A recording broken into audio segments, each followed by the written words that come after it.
Happy birthday! Anybody? Anybody's birthday today? It was a long shot. There was nobody last night either. How about this? Anybody's birthday this week? Happy birthday! That's right, there's a few. What about this month? Happy birthday! Anybody? A few more? This year? Happy birthday, everybody!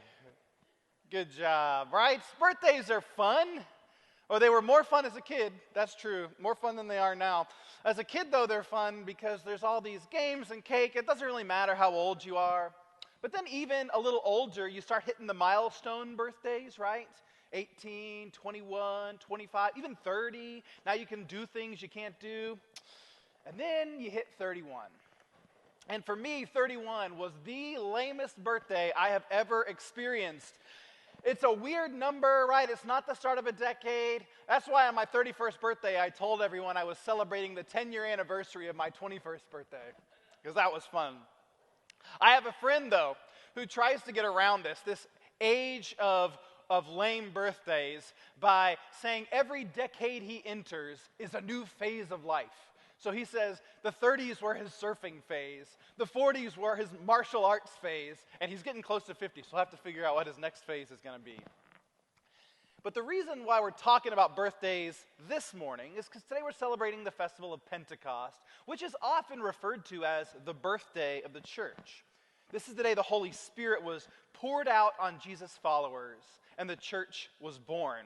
And today we get the birth story of the church from Acts, where this violent wind rushes into the room, and the Holy Spirit comes as tongues of fire, and everyone in there starts speaking different languages. In other words, nothing that happens on the birthday of the church comes anywhere close to resembling what the church looks like today. I mean, I get that as a baby, none of us look like we do as adults, but this is sort of like comparing an adult human to a baby goldfish, where you start wondering, is this even the same thing? I mean, look around at what we call church today.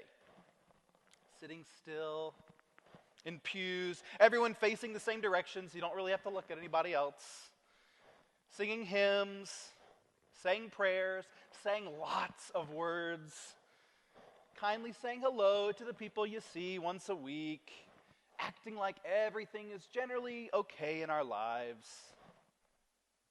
And compare this to what the church looked like at its birthday.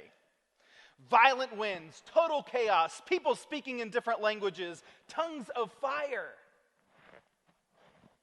Well, at least we got the fire part right. And then we got to read a little bit from Paul's letter to Romans, one of the earliest churches. And look at how he describes that church. People talking about their suffering, hardship, and distress. Creation crying out, calling on the Spirit to intercede when there aren't words. So how did we get here? From total chaos to quiet reverence. From sharing our deepest sufferings to not really talking to the person next to us. From admitting that we don't have the words to sometimes having way too many words. And on this, the church's birthday, are we sure that this is even the same thing that was born of the Spirit 2,000 years ago? For our staff retreat this week, we read a book, The Agile Church by Dwight Giley. And it was a good way to start to understand how the church has grown up to look like this. Giley says that we've come to understand the church as just another aspect of life alongside family, work, recreation, church, with the ideal being a balance between all of these aspects of life. And for our part, the church, we have done everything we can to help it look this way. We try to have you out in an hour. Wouldn't want an extra 10 minutes to inconvenience your Sunday. We make it very easy for parents to drop off kids at any one of our programs instead of doing the more difficult work of forming faith at home. We are guilty. But the church shouldn't be playing by what's easiest. Because the church isn't something that you do once a week or you come to once a week. Church isn't the same thing. It doesn't belong in the same categories as going to work or going to the ball game. Church, following Jesus, is something that takes over every aspect of your life. It affects how you parent. It affects how you act toward your coworkers. It affects how you spend your money, how you spend your time. Xylee says, church is about life in the Holy Spirit, which encompasses all that we have and all that we are. I mean, when you really look at the main differences between the church in its infancy, the church in Acts and Romans, and the church today, you could probably boil down the differences to the role of the Holy Spirit.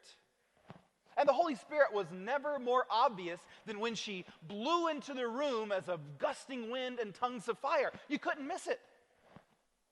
And for his part, Paul can't stop talking about the Holy Spirit. We are led by the Spirit. The Spirit helps us in our weakness. The Spirit intercedes for us. And the more you read about these first baby churches,